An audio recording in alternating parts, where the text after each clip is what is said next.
information.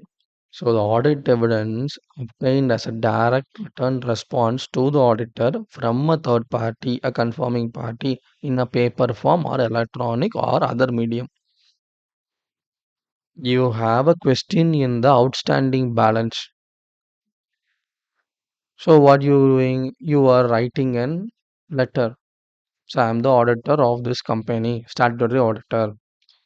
We have found some outstanding amounting to in the books of account of this private limited.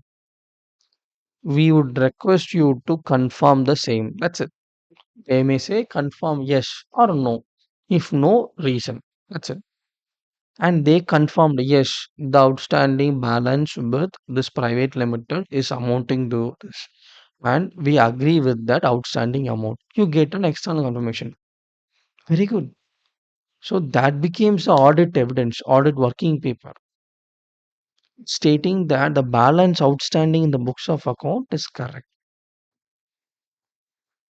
So this is an audit procedure. Okay, say 505, standard of audit procedure, say 505, external confirmation. 50.